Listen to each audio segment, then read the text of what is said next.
Today, we're going to take stock of the automation market, what's been happening, where we're up to, and what is likely to happen ahead. Recently, an analyst group said this is the year of automation. Well, let's see what our two experts say. Welcome, Daniel. Welcome, OG.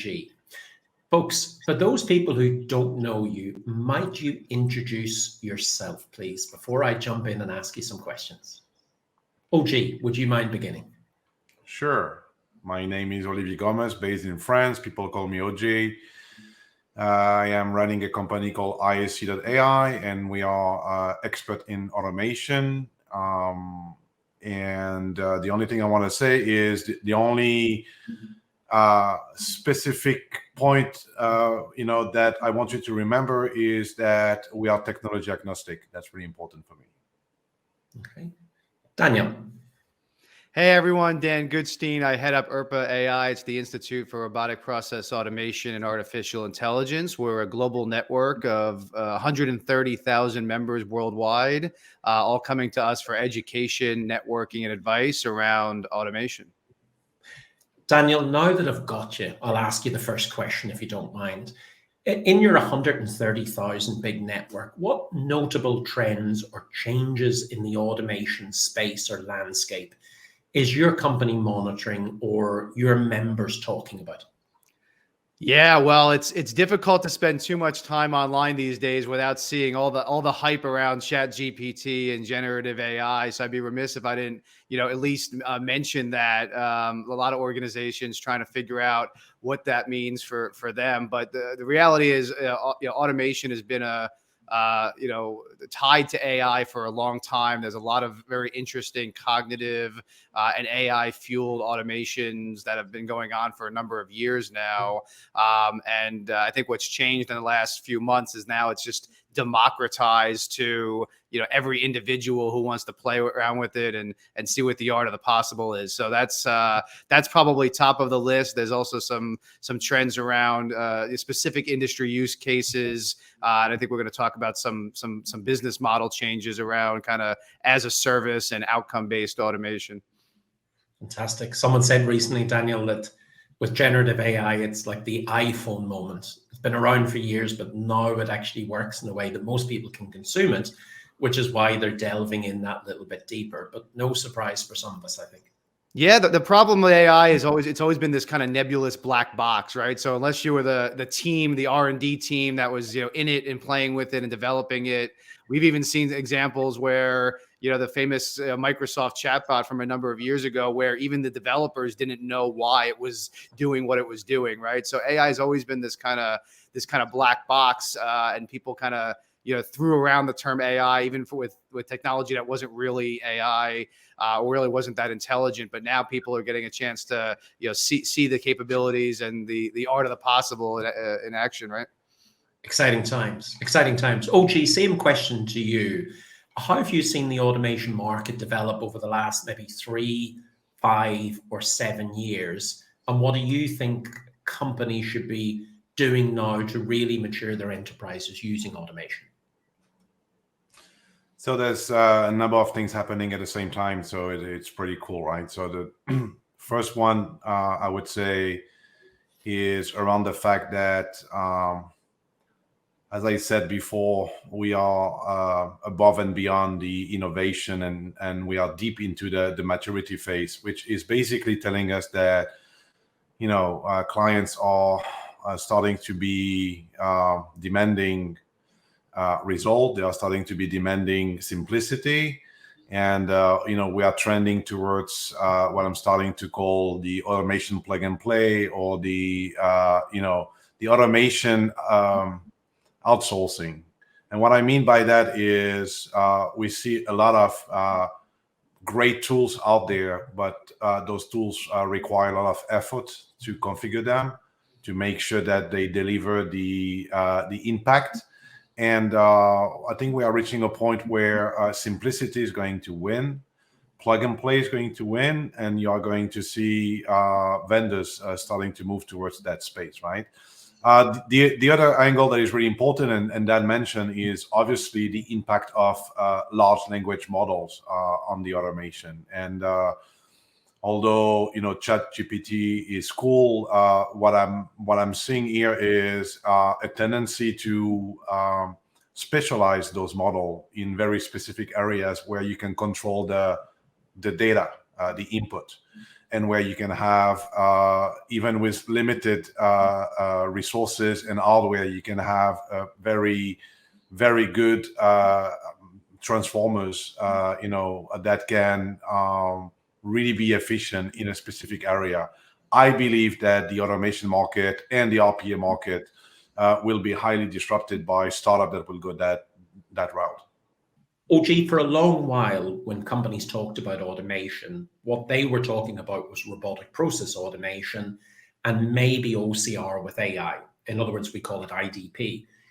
Both yourself and Daniel, though, are today extending that definition to generative AI and large language models. Should companies be surprised that that's what intelligent automation actually means, that toolkit or collection of technologies? Yeah, I don't think anyone should be surprised. The ecosystem, the intelligent automation ecosystem, has been growing for many, many years, and we keep adding modules, we keep adding capability. I don't think it makes any sense to consider that LLM models will not have an impact in that space. We already see, everyone has been using ChatGPT. We already see how powerful this can be if you are going to narrow the context to an automation environment. We already know that this is going to bring a lot of value. This is going to disrupt a lot of activity, including activity in the discovery phase. So for me, it is quite normal to expect existing companies, but more importantly, startup trying to disrupt the space. Daniel, we mentioned a little bit before, Urban now offer a model, a gain share model, an outcome-based model for automation. And OG mentioned clients are demanding. I think clients have always been rightly demanding. Do you see those initiatives in particular as the way forward? You buy electric, you get electric, you buy automation. Let's be honest, you've not always got automation. How do you see the next generation of buying or on-demand automation models coming through? Will companies continue to accept not getting what they're paying for? Yeah, you're right. The problem with that happened with automation is the same problem we've had in technology for generations. It seems like, which is we throw a bunch of software at it and try to deliver an outcome without really thinking about the process and how we optimize it and how we do things differently. And we think the software is just going to solve all problems. And so I think customers are finally getting to the point where they've gotten past the hype cycle of RPA or just buying software and expecting it to kind of fix everything on its own, and realizing that software is a tool. It needs to be part of a bigger initiative to change the way work is getting done. Which has not really happened. And that's why you see a lot of organizations struggling with getting to scale, right? It's easy to automate a handful of, bots, but to do it really at scale, enterprise-wide, beyond particular processes or functions is harder without that change management, without that holistic view. So I think, clients ultimately wanted the output, and they were sold a bunch of tools, and now they're saying, hey, how do we actually get that output, as opposed to just buying the next best piece of software. Yeah, seen a great title of a book earlier on today, Dan, that said, fall in love with the problem, not the solution. So let's see if that continues to play through.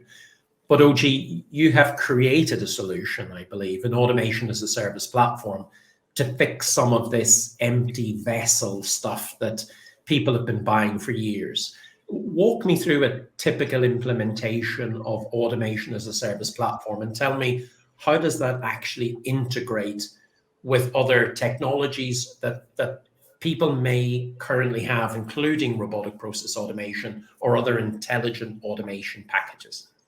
So first of all, I deeply believe that the biggest issue that company have is to know what to do with the technology. They are given a whole bunch of tools, and then they have to try to find out what to do with it. And the large amount of licenses on the shelf. So the use cases is at the center here, right? You can go and ask an HR department. You give them some RPA tools, and you let the business decide what to do with it. They will struggle. It's not easy to know what to do with a piece of technology, even if it's great, if it's cool, if it's powerful, if it can be, configured in many different ways. So that's the first point here is, if you can have a plug and play solution that already has built in most of the use cases that are going to be utilized for a given environment, you basically have, you are removing the configuration headache from the customer side. Of course, this does not apply to everything. If it's a little bit tailored, if it's a little bit, unique, you probably are not going to be able to have a plug and play type of situation. But what we see happening is that there's a lot of situation, onboarding, offboarding an employee in HR, fixing a Wi-Fi issue in IT, paying a bill. I mean, there's many use cases that are becoming mainstream, and those use cases, I believe, can be fixed with a plug and play option. So what we are offering is a plug and play solution for. I give a practical example. You are using. I don't like to use technology name, but you are using a large ticketing system, okay, that is in the cloud, that has an API that is already exposed on the internet, right? And you are already having a service provider connecting to that and processing tickets for you, okay? What if you have a platform that can plug in your tool and process like a level 0 autonomous, AI-enabled center that can process those tickets for you, and you don't have to look for the use cases. You don't have to worry about the configuration. Of course, this is not going to apply to 100% of the situation. This is not going to automate 100% of the situation. But I believe that we are now having enough understanding of many use cases that we can make them plug and play for the client. Daniel, what are your members seeing as their pain points? And maybe not just pain points, but what are they seeing as their opportunities as well, using intelligent automation, using plug and play systems, or even, as OG mentioned as well, in certain circumstances, building out IP that allows you to be better than your competition? Yeah, I think the biggest challenge is, a lot of these organizations are trying to build things internally that are already built. I think that's the biggest headline that when I speak to a member and they're trying to kind of build something from scratch, and I alert them to the fact that there's an organization out there that already has this particular solution for that particular process or niche or industry, they're shocked, right? And so, there's a little bit of an education issue around, what is really out there beyond a wave or a quadrant or some of the top 10 lists that are out there. It's more nuanced than that, especially at this point where the marketplace has evolved and there's a long tail of providers, both service and software providers out there that a lot of organizations don't know about. And then it's about I mentioned scale and then ROI, right? You have organizations that are spending as much time and money maintaining and supporting previous automations as they are building more. And so they haven't thought about the total cost of ownership as it relates to the ongoing maintenance of the automations that they've done. And in a lot of scenarios, they've automated really bad processes, or they've automated things that didn't really include cognitive or AI or smart decision making, and so they've basically taken the process that they had that was human centric, and they've automated humans and just moved the humans to a different part of the process. They haven't really thought about reinventing or optimizing that process. And so, the opportunity now, I don't know if it's the year of automation, but I would say it's definitely the year of intelligent automation, of AI fueled automation, where it's time for these organizations to rethink the way that they're doing things so they can use automation as an accelerator to catch up if they haven't been, doing much digital transformation over the last couple of years. Imagine that. Imagine not doing any digital transformation. It's scary. There's still companies out there. I do worry sometimes, Daniel, though, that they're trying to recreate what humans do. I'm thinking that's going to create a very stupid robot in many instances. So we have to be very, very careful. OG, is it just service desk tickets now? And again, when we say service desk tickets, I think everybody's head immediately goes to IT, where service desks exist everywhere inside of an organization. But is it just service desk tickets with this plug and play option now is demanded or in need? Or as Daniel says, how do we actually plug companies into an ecosystem where there's RPA and AI use cases and cognitive use cases and generative models to create a full service on-demand automation platform? Or is that even possible? Yeah, so let me articulate, first of all, what I see inside corporation, the different nature of automation. I see two very different type of automation. You have automation that will give you IP, that will give you a competitive advantage, that will basically allow you to differentiate yourself on the market.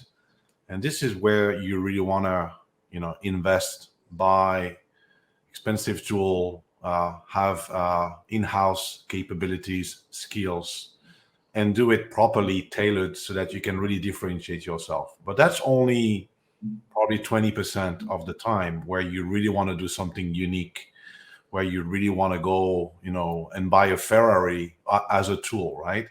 The other 80% of the time, you are automating something that, as Dan said, has already been automated 20 times elsewhere.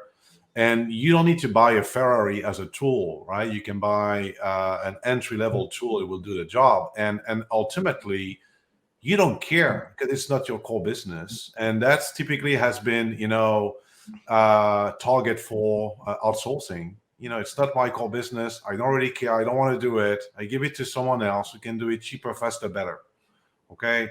And yes, this is not just IT, all those tickets that you see in shared services, in GBS, all the BPO's activity, those are typically, workload type of automation inside workflow tools that are the ideal candidate for automation plug and play. Everyone is receiving the same type of, request. Forgot my password. I need you to, go and place this information inside this file. It's always the same. It's not your core business. You don't want to do it yourself. You don't want to, spend money in-house, CapEx, OpEx to do that. You want subscription and you want to have a plug and play option. So that's the target, right? The target is all those things that you don't want to keep in-house, and that people know how to automate. You are looking for an automation plug and play option here for a platform to do the work for you. And if that platform can do it cheaper and better than existing outsourcer, good news. I'm going to ask you both the same question. And OG, I'll start with you. If companies are looking to do automation, what percentage of their business should they realistically expect to be able to automate, to save some cash, free up some time, or do whatever? Is it 5%? Is it 50%? Is it 95%? What's a really good target for companies to aim toward to know they've done well? Yeah, so the typical answer here is it depends. And let me tell you why I say that. Not all companies are equal when it comes to level of standard, level of consolidation, level of transformation, level of digitization. So it really depends on the baseline. That's point number one. Typically, the older the company, the more legacy, the more trouble to automate. That's very typical. If you start greenfield, you can aim at 100% automation. If you are a 50 years old company, you're going to have so much legacy all over the place with unfinished transformation that your baseline is going to be a lot more difficult for automation to make a difference. The other aspect is the nature of what you are trying to automate.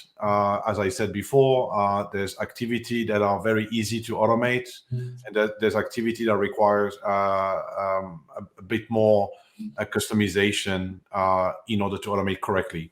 Rule of thumb, I would say what we see typically is what I call the automation rate. So if you take a typical workflow and a typical workload, you can easily target 10 to 30% against almost any process, right? So that's the minimum level of automation that we see. And then again, if you are in a automation-friendly environment that is fully digitized, that doesn't have too much legacy, and you're targeting a process that can be easily automated, you can go all the way up to 100%.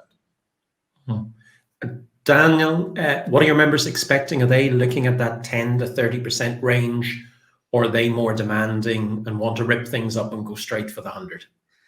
Yeah, I think most of the organizations are on the smaller end, but I have a slightly different take on that question, Kieran. It's your initial question of how much of an organization should be automated.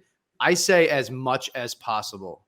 And before all the HR people watching start sending me nasty emails, the reality is most of the people in these organizations don't like doing the jobs that they're doing. We've seen this, the change in the workforce over the last couple of years. Employees are becoming, more scrutinizing their employers more, pushing back on, going back to offices.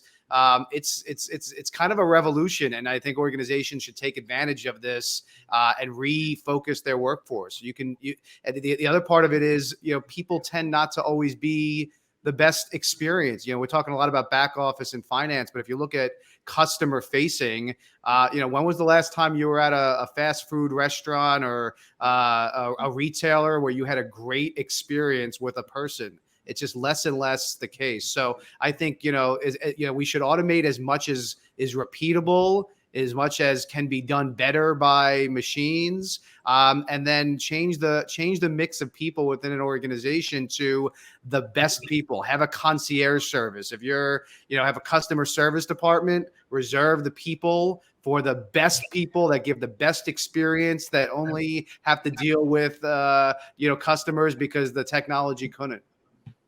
Oh, wow. I kind of like that. I think there's almost, in some businesses, too much automation to put it in the wrong places. Oh, well, let me ask you the final question here, because we've talked a lot about, looking at automation as a platform, as a service. We've talked about the degree of automation where you should automate. If you were sitting knowing what you know now, but go back 5 years, what would you tell yourself, Dan, if I begin with you, that you should be doing 5 years ago so that you don't repeat the same mistakes that you've done over the last couple of years as you've learned what good looks like? I distinctly remember a conversation I had at one of the first RPA events that we did. And this is, probably the first ever, at least industry neutral, automation event. And I sat down with the head of a very large outsourcing provider, system integrator. We were talking about software. And I said to him, everybody wants to talk about software right now. Everybody wants to buy software right now. It's the new hot thing. I said, but I think the pendulum is going to shift back, swing back to the other side, and it's going to become a services play. It's going to be, to OG's point, outsource this to a technology organization that does this every day, that's an expert in this. Stick to your core business. Stop buying software licenses for the sake of buying software licenses. And I wish I publish that and evangelize that more, because it was very difficult in that time to, go up against the trend of everybody's just buying software, and the RPA industry, went insane as far as kind of market cap and value. But, I would have told more organizations, make the jump now. Don't buy the software. Find a partner who can deliver the outcome. OG, same question. If you could whisper in your ear 5 years ago and tell yourself, the best way to do things. What advice would you give yourself all those years back? Myself and everyone else, I think we tend to do always the same mistake.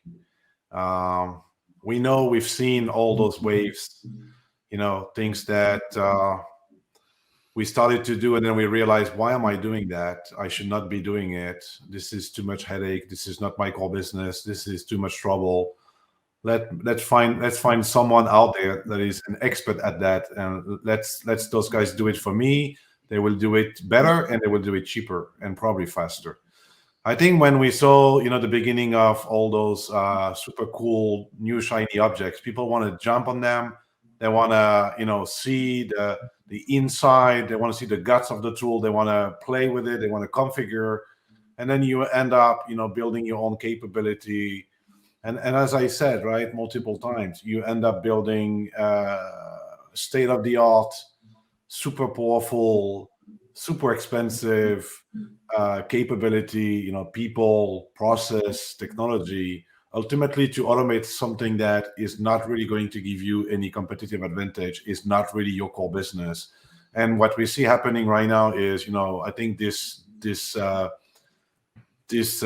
cycle is reaching a point where people will go back to what they've done before for other type of technology, which is, okay, I have a headache. I don't want to do it myself. It's not going to help, my revenue, because, if I sell shoes or I sell cars, I don't care about fixing Wi-Fi faster.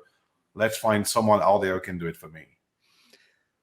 Kieran, if I could just jump in, I would say the other issue that nobody's really talking about, with doing this stuff internally, is there's massive turnover right now.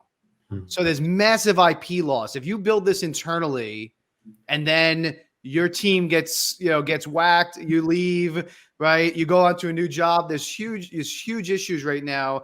You've seen the economy, right? People are hiring like crazy, then they fire like crazy to meet quarterly, shareholder goals. So when that happens, all that IP is lost. Whereas if you go with an organization that does this for a living, that's minimized, right? Because they're doing this across dozens or hundreds of clients. So that's the issue, is these companies that are trying to, even they say they're trying to transform, they're losing valuable innovation every turnover cycle.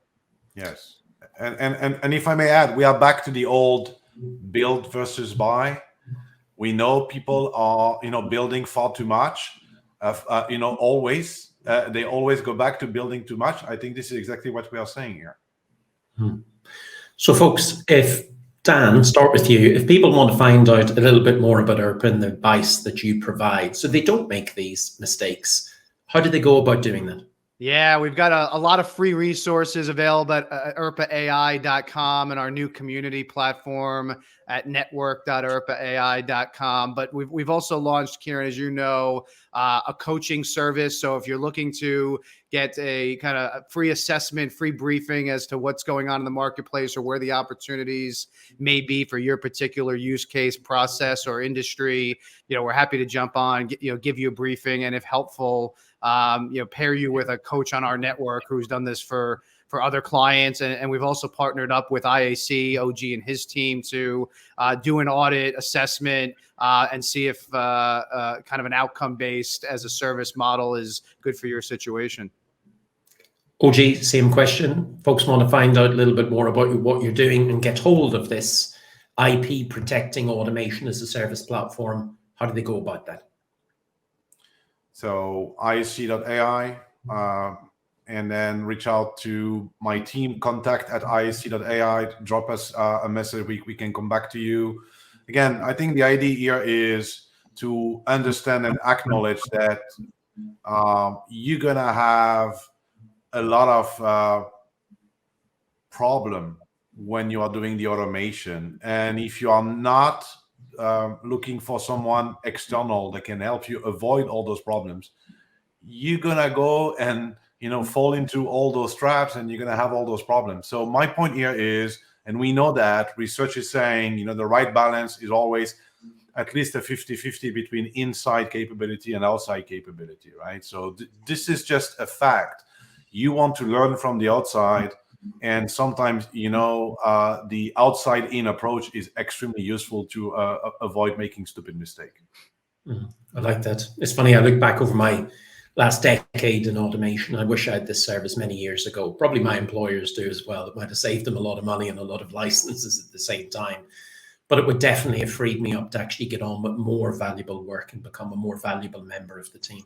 Yeah, and it's twofold, Kieran, right? Because you learn from people that have worked in your industry to build solutions specific to your industry, but you also learn from other industries, right? Maybe there's something you can borrow from a different sector, and really use it to transform yours. So I think it's very powerful. Yeah. Never a truer story. If you just produce the same set of shoes, maybe slightly quicker than your competition, you're going to end up with the same set of shoes. And therefore, a little bit of innovation bought into from lots of different companies might just be the thing that companies need. Thank you both. Appreciate that today. Thanks, Kieran.